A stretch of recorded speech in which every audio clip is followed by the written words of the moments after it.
Hello there, welcome to Global Business. You're watching CGTN. I'm Lincoln Humphreys and here are the headlines we're tracking for you. Dynamic trio, robots, AI and innovative medicines are reshaping China's exports as global demand and competition intensify. Skills push, China steps up policy support and AI training programs to meet surging workforce demand across fast-growing industries. Trending tourism in our latest Biz Focus episode, 2 theme parks from a martial arts city to an ocean aquarium show how China is building its tourism powerhouse. First, a swift look at the Chinese mainland markets for you now. Equities extended losses this Tuesday. The Shanghai Composite dipped at 1.16%, while the Shenzhen Component fell more than 4.5%. We'll have more on the Chinese mainland markets later in the program, but first a look at how regional markets performed and how Wall Street closed overnight.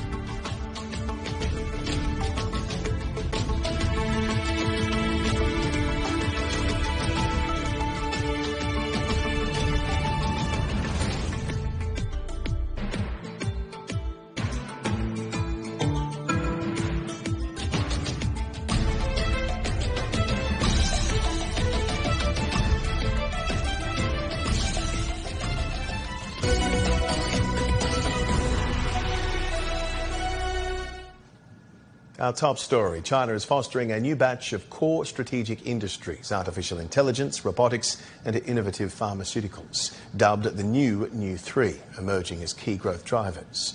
According to OpenRouter, a platform widely used by overseas developers to access AI models, Chinese developed large language models held the top spot in token usage for 12 consecutive weeks.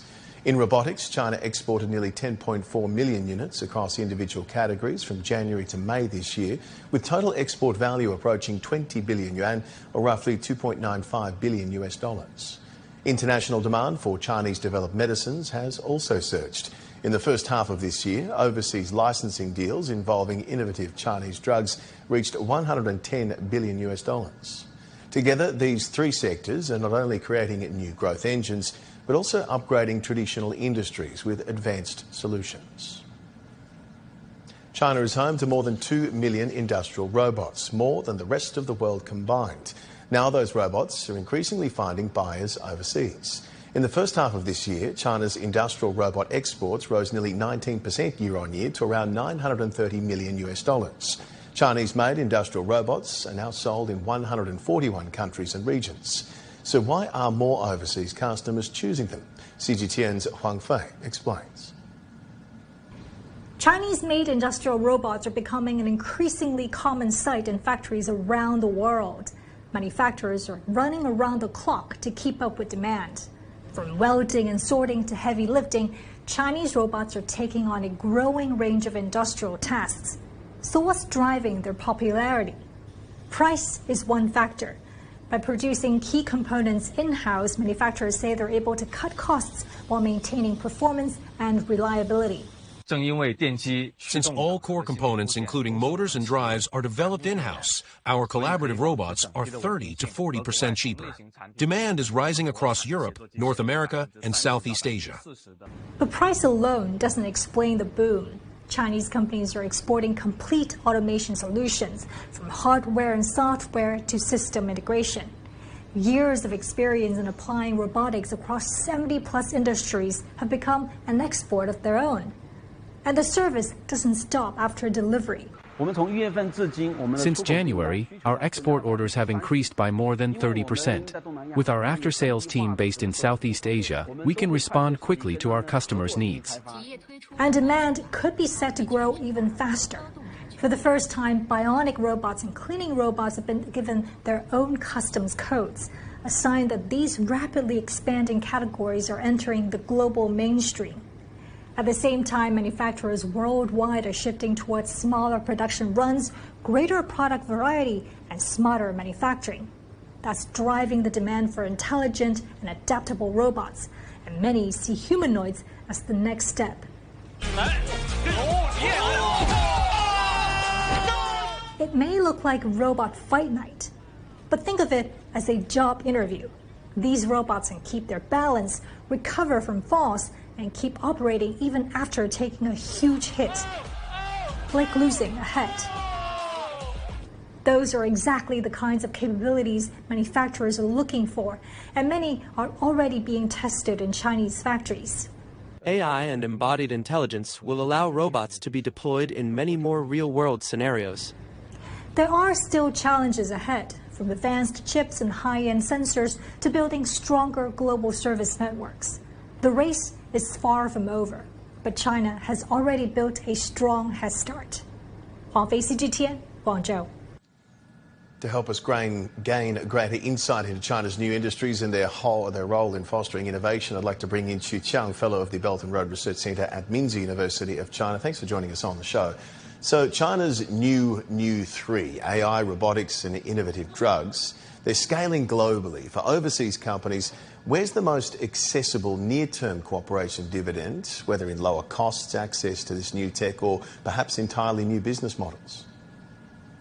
Well, and I think there are several, entries into this kind of a business. I think number one in China, you will see also kind of the R&D environment is very, very effective. It's lower cost and also it runs very fast. If you take a look at the token price, the robot arm, and also the R&D on the inner, generic medicines. So all that kind of things allows the foreign companies to enter in this market directly and easily. And secondly, I think is, when you want to get access to the higher tech technologies, actually, you will have this opportunities. For example, right now, we've been seeing more of the development, breakthrough happening in AI, in the ADC, and the green technologies. Actually, you cannot just directly buy the core technologies, but we allow you to join in with the, with the joint R&D. And also currently we're seeing the new business model has been popping out. China has the largest, middle class population in the whole world. Itself is 1.4 billion population market. So we'll be seeing the scenario of the business is really enriched, like the robot as services, like the AI token export, and all that actually will require overseas expertise and also the capital investment. So no matter from which angle you cut into this market or business model, you will have lots of opportunities to work with Chinese enterprises. So as these sectors continue to open up and integrate internationally over the next, say, 3 to 5 years, how can new global innovation hubs or technical standard alliances be developed, and how should overseas companies be preparing right now? Well, I think if you're an international player, number one thing I think what you need to do is join R&D. Share the cost and also share the pattern together, because in the future, the current innovation scenario landscape will change from this kind of the monopoly of the Silicon Valley towards a multipolarization. Hong Kong, Beijing, Shanghai, Singapore, Middle East, and all that's kind of the innovation community will be formed. So actually you will have this kind of a network to empower you in the future. And number two is that you have to pre-enter what we call this kind of the standard making capabilities. So for example, you're going to build this kind of community for the new standard, because as a standard taker, you probably want to be a standard maker, facing this new breakthrough of the technology revolution period of time. And also, thirdly, you will have presence. For example, Hong Kong, Singapore, or like Tokyo, you would like to build this kind of the joint lab. It's much more direct from just buying some of the IP or buying some of the pattern from the Western HQs. So all in all, what can I say is that multipolarization and diversify your innovation market is the key. In innovative drugs in particular, multi-billion-dollar licensing and co-development deals are increasingly common. How is this split and share R&D model reshaping the way global pharma companies manage their innovation efficiency and their risk and return? Well, I think this is something really new, and really you have to pay attention to it, because it means the whole innovation and investment scenario has been changed. We used to seek to be, big and comprehensive, and now you have to be very, very focused, laser focused in certain technology areas. For example, many of the multinationals pharmaceutical company already been sharing the early stage R&D to Chinese biotech companies, but they're focusing on, CRX or the clinical trial. And also, the risk management and the whole life cycle of the businesses has been changing from just one deal, gain, get boom or just lose all the money, to share all the risks, in the whole life cycle of the businesses. And also your return model actually from one deal return to the long-term value of the bondage. So actually they will allow, and also it's much more smarter to work with Chinese developers, in the whole life cycle in a very, very long term. So actually you're seeing the whole, innovation, circle, or the whole generic medicine business actually has been changing from this kind of a closed source to the open source, or from the closed partnership to the open partnership, and from the short term to the long-term development. Certainly exciting areas of innovation and cooperation. Thank you very much, Chu Chiang, for your insights and expertise. He is Fellow of the Belt and Road Research Centre at Minzi University of China. Now, Yiwu stands as a microcosm of Zhejiang's reform and opening up. 2 decades ago, a key principle of the Yiwu development experience was articulated. The government must effectively manage what it should and fully unleash what it can. At its heart lies the synergy between the visible hand of the government and the invisible hands of the markets. In this episode of a special 3-part series, Global Business looks at how this two-handed approach has reshaped Yiwu and how the city can continue to pursue an efficient market and a capable government to sustain high-quality development for the long haul. Nowadays, Yiwu maintains trade ties with more than 230 countries and regions globally. However, over 2 decades ago, closing a foreign trade deal in Yiwu was no easy task. At that time, as a county-level city, Yiwu could not set up its own customs house or entry-exit administration bureau. The lack of institutions and powers meant that the flow of people, goods, and capital was all restricted. Xi Jinping, who conducted multiple research visits to Yiwu, keenly identified the institutional and systemic barriers hindering its development. 就如同我们说一个孩子啊，个子长大了啊，这个现在18岁的小伙子还要穿一件6岁的衣服，啊，所以要随着发展的推进啊，要给他们一些扩权政策。Xi hit the nail on the head. A fast-growing Yiwu must have its administrative capacity match its economic expansion. As the market develops, institutions must keep pace. Under his push and leadership, Zhejiang Province officially launched a policy to empower Yiwu in November 2006, after nearly a year of intensive study and deliberation, delegating the first batch of more than 400 approval authorities and decision-making powers. The reform greatly improved Yiwu's business climate. Foreign investment registration could now be handled locally. With the government taking care of approval, services, and supervision, the market was free to compete, innovate, and grow, unleashing the creativity and pioneering spirit of the people. The visible hand of the government and the invisible hand of the market worked in tandem, energizing Yiwu's small commodity market. Guided by Xi Jinping, Yiwu pursued reforms to better align the two. Yiwu was designated in 2011 as the first county-level national pilot for comprehensive international trade reform.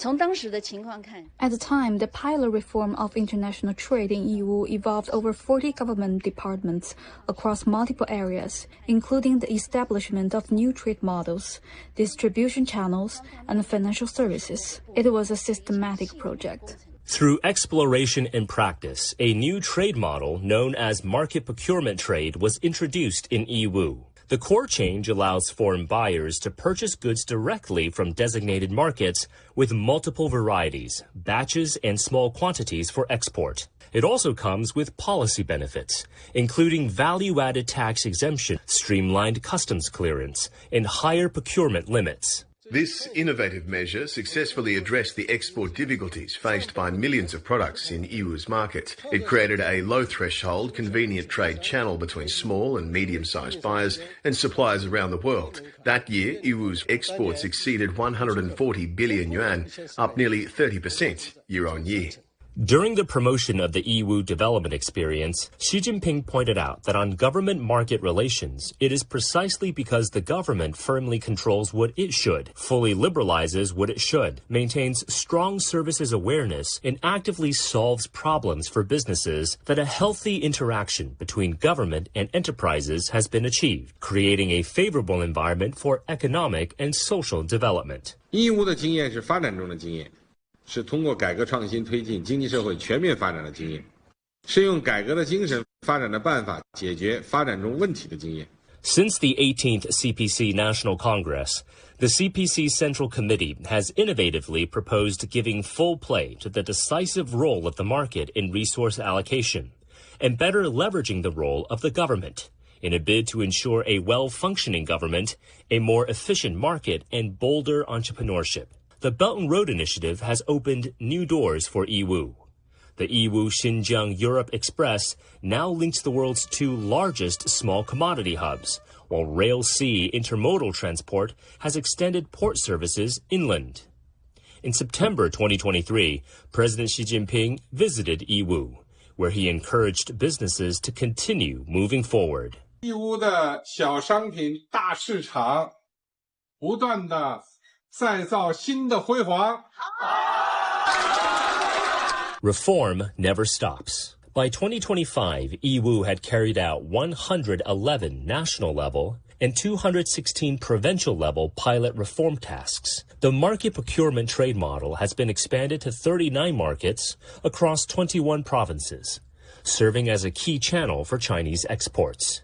In the first half of this year, Yiwu's total imports and exports reached 486.4 billion yuan, up nearly 20% year-on-year. 2 decades on, the Yiwu development experience underscores the importance of giving full play to the market's decisive role in resource allocation, respecting the pioneering spirit of the people, and ensuring that government action is targeted and effective to build strong momentum for high-quality development. China has released an official document titled China's Position on the so-called excess capacity issue. It presents a comprehensive overview of global capacity and the widely discussed overcapacity narrative. The document elaborates on China's views regarding 4 key pairs of relationships tied to the overcapacity issue. It makes clear that China is committed to building a modern industrial system through open cooperation and fostering an inclusive pattern for global industrial and supply chain collaboration. The paper stresses that resorting to protectionist measures does nothing but harm global supply chains and undermines long-term world economic growth. You're watching Global Business. Up next. Skills push. China steps up policy support and AI training programs to meet surging workforce demand across fast-growing industries.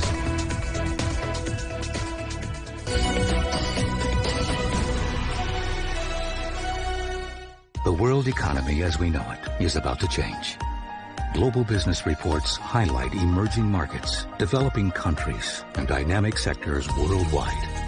We feature top analysts and newsmakers to provide perspectives on every facet of business. From an on-the-ground perspective, we provide you with balanced and objective assessments. Fast, sharp, and insightful. Global Business. Only on CGTN.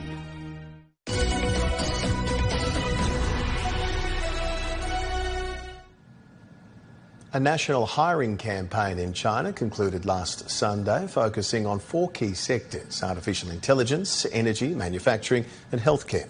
According to the Ministry of Human Resources and Social Security, more than 9,000 employers participated in the initiative, collectively offering nearly 146,000 job openings. Manufacturing made up the largest share of vacancies, while the rapidly growing AI sector was represented by around 90 companies. Artificial intelligence is reshaping industries and driving a new wave of technological innovation worldwide.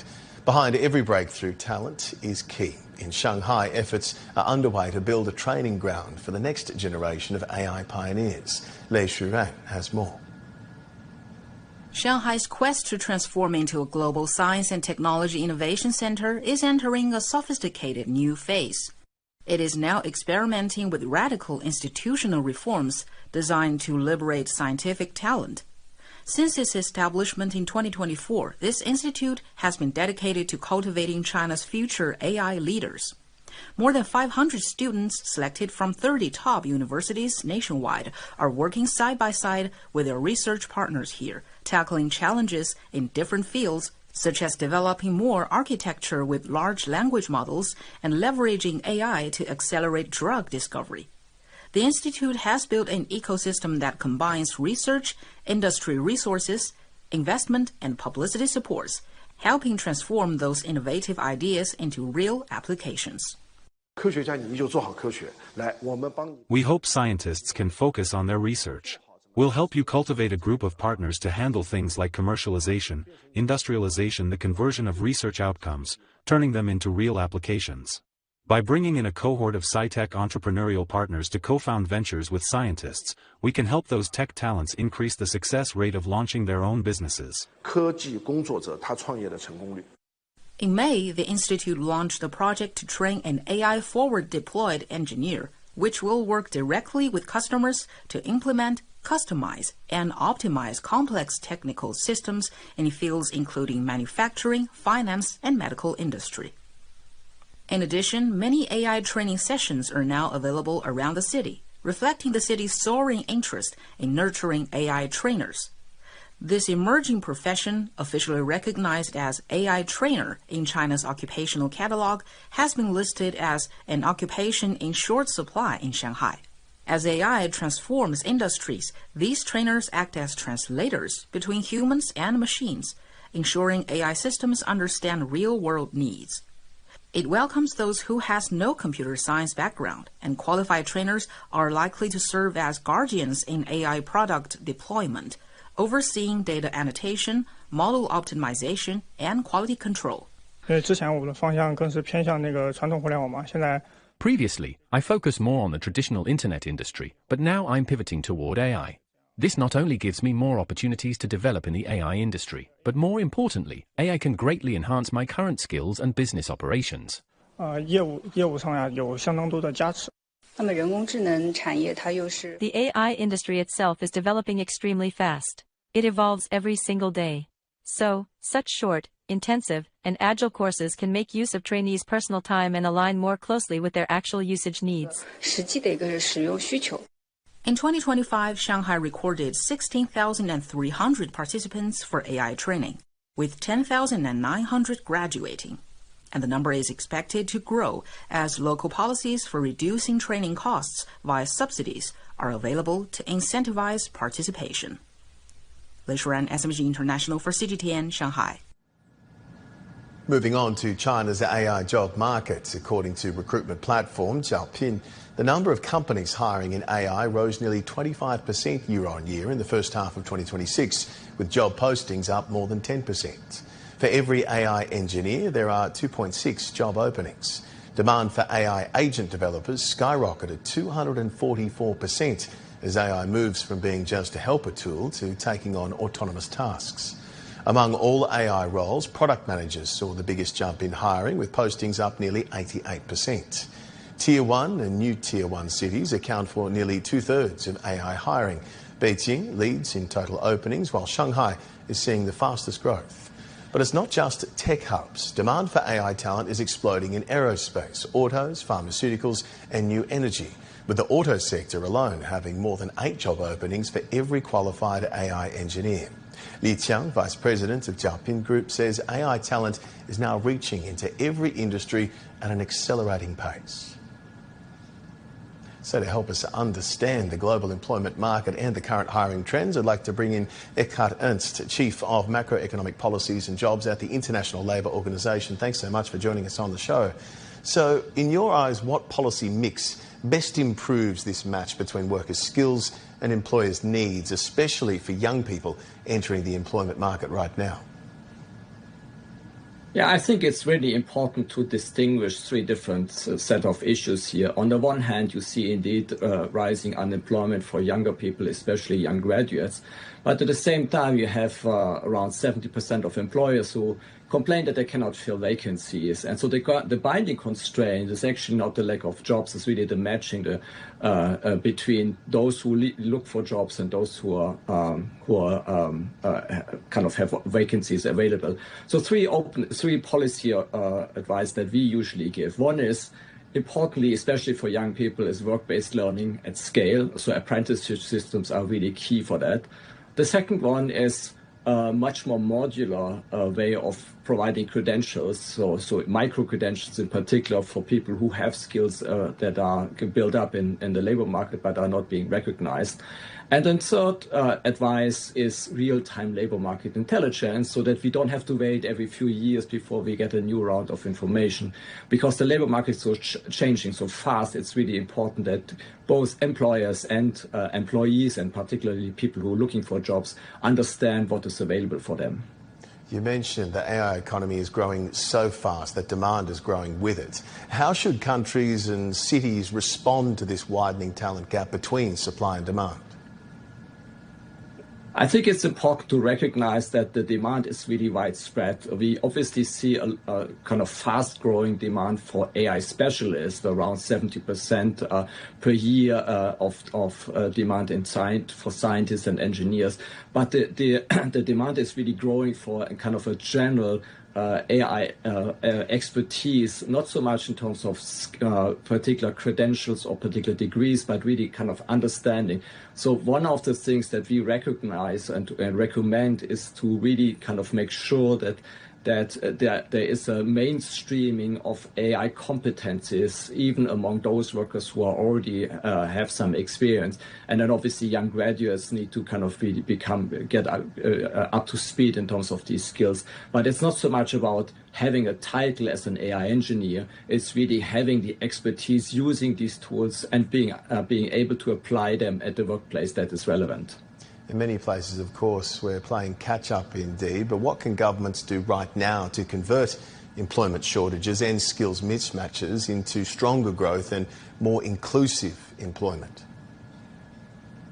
So I think, first of all, let's not make this as a problem. I mean, shortages is a leverage for workers to demand higher wages, and I think that's an important factor to recognize this. But what is important to kind of make sure that these shortages then actually lead to meaningful improvements in the labor market is treat lifelong learning as an infrastructure, not as a welfare program. We currently see, in particular in OECD countries, but this problem is widespread, that only a few countries spend really a substantial amount of money on learning for people who already have a first degree. So we need to kind of increase that lifelong learning infrastructure. We need to provide more incentives for people to take up new skills, and we also need to kind of provide them with the relevant financing mechanisms for that. Some countries like Austria have already started doing this by offering people who are already in the labor market to actually take some time off and improve their skills.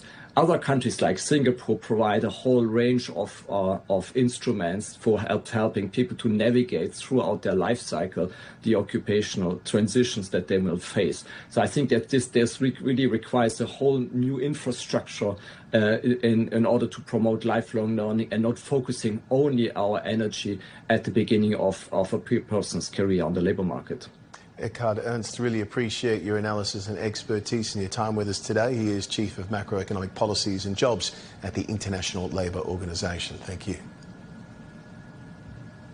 China is stepping up efforts to build a tourism powerhouse. Under the Tourism Powerhouse Construction 15th Five-Year Plan issued by the Ministry of Culture and Tourism, domestic travel spending is expected to hit 7.7 trillion yuan, or more than $1.1 trillion by 2030.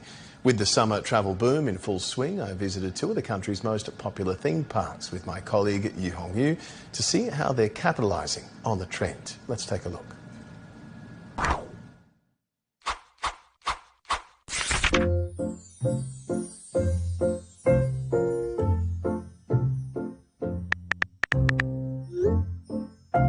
Yo, where is this place? Looks insane.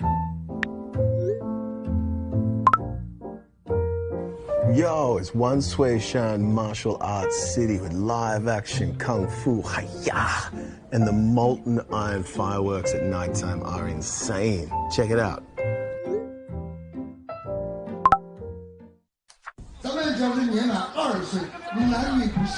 What started as a Song Dynasty themed park 23 years ago, it's been flowing and growing exponentially into so much more.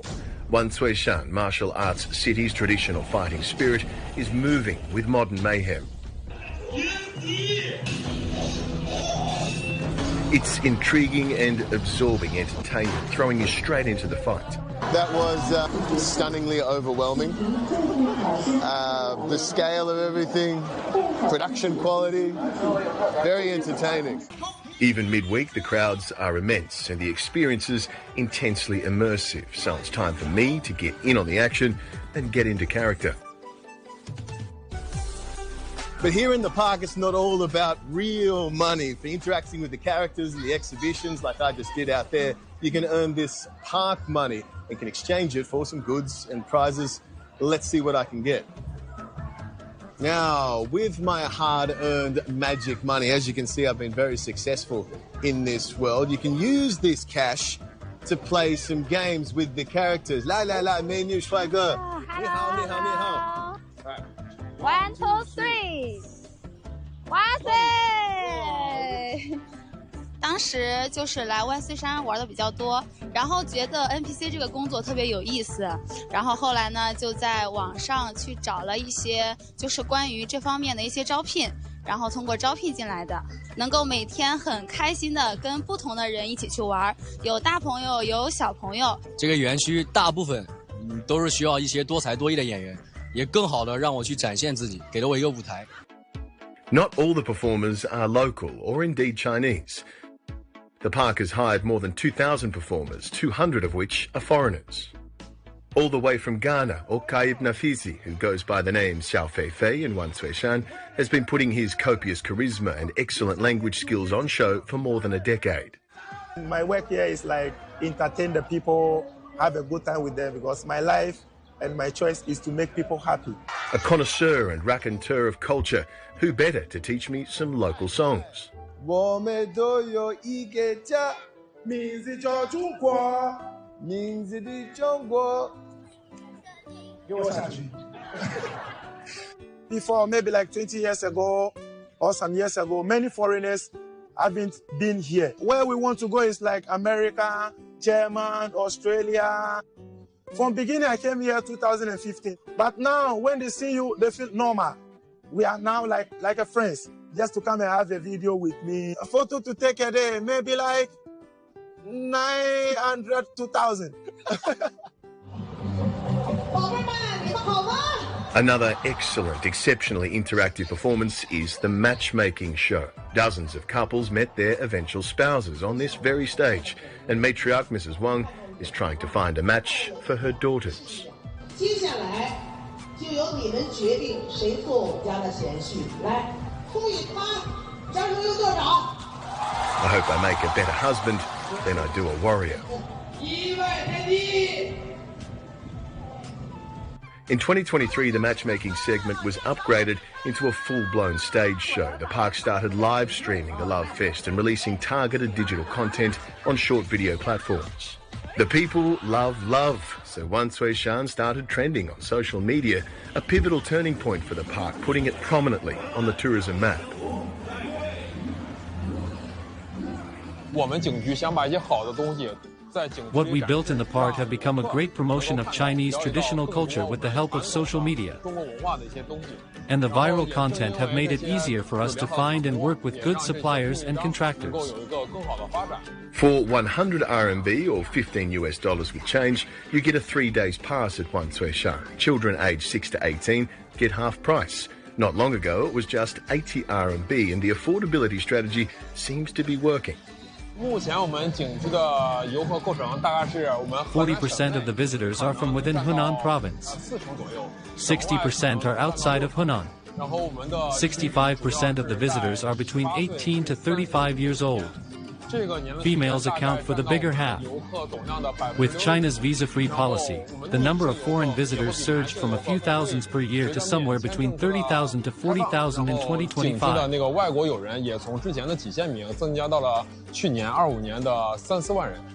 Wan Suishan's annual revenue had been stabilising around 80 million yuan from 2019 to 2022. The social media marketing has seen a recent surge, according to Wan Suishan's 2025 annual report.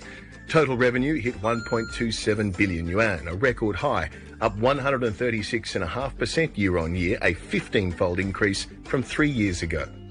Ticket sales hit 790 million yuan, or 62.2% of total revenue. Park visits exceeded 24.5 million, up 146.5%, in part thanks to the 3-day unlimited entry ticketing strategy. Most theme parks around the world rely on the roller coasters and the rides to reel people in, but this place is an absolute wild ride. It's a huge trip from start to finish. Most importantly, it's designed to be affordable and accessible to locals, visitors alike, local workers and the local economy. It's a uniquely Chinese way of approaching the business of what is a very amusing amusement park. Wow, dude, that is so cool. But check out Chimelong Ocean Kingdom. You can easily spend like 2 days over there. Take a peep.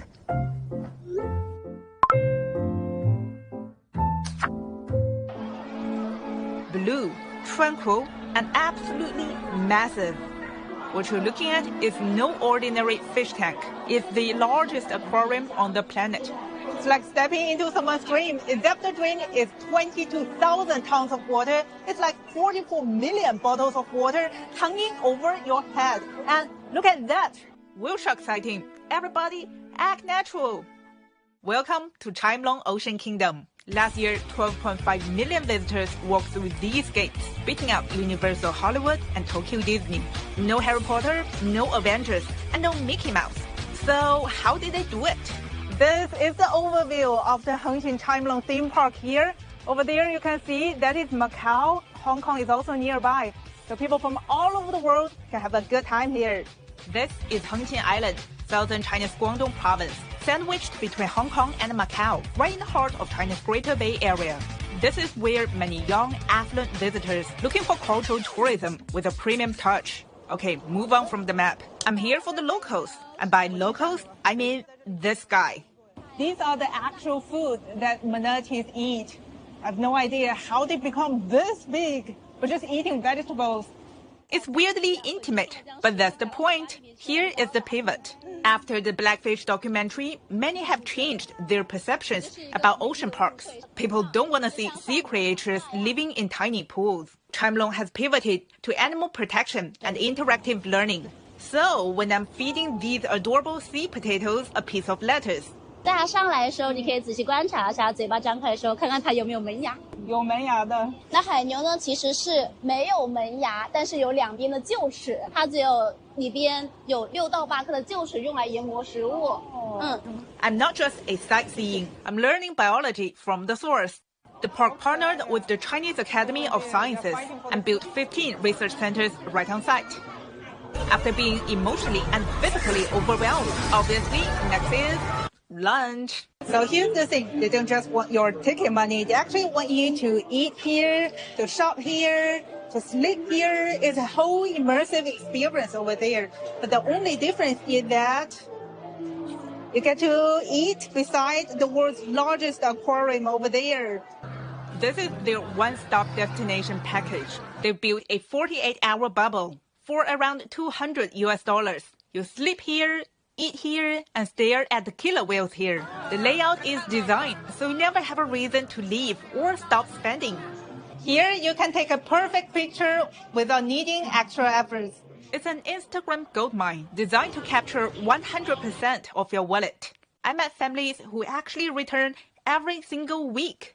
大概1星期来一次，每星期都来一次。对，希望还能得到很多快乐。They are not customers, they are loyal subscribers. 登登是我非常要好的一个小朋友。那通过他，登登也介绍了他的同学啊、朋友啊，不光是我的朋友，也是我们的非常小大使。我们特别注重小朋友，在乐园当中的体验。我们有3线2全，比如说我们有这个动物线，我们有科普线，还有我们的游乐设备线。那2线当中，我们有充满了欢乐的演绎，还有充满童趣的有意思的商圈文化。While many U.S. parks sell nostalgia, Chimelong is selling raw immersion. 环球影城只有那些玩的那些项目，还有一些 IP 嘛。然后这边的话，其实也不只是 IP 的问题，你可以沉浸式的看到海洋公园啊、水族馆的那些东西。海里面有的那些生物，感觉非常的快乐、自由。We love the rides and we love the animals. The animals is amazing. Would you like to come back? Yes. We will. He has a little sister who will come back with her. You cannot download the smell of fish, but you can come and experience things that smack you in the face, like a fireworks show. I know this sounds a little bit cheesy, but moments like this stay with you. People come to the theme park not just because of facts. They come here because they want to feel alive. Or at least made me forget about my boring desk job for a weekend. Guys, I have to say, the firework at Chimelong is just another level. And it works. I'm hooked. I can't forget the experience, and I really want to return. Come, guys! The takeaway is clear. In the battle for the Chinese consumers, high content density and emotional immersion are proving that they can actually compete with Hollywood's legacy franchises. And judging by these fireworks and crowds, business is booming now. And if you'll excuse me, I think I need to go and take a picture with the iconic whale shark statue. Priorities? Bye, guys.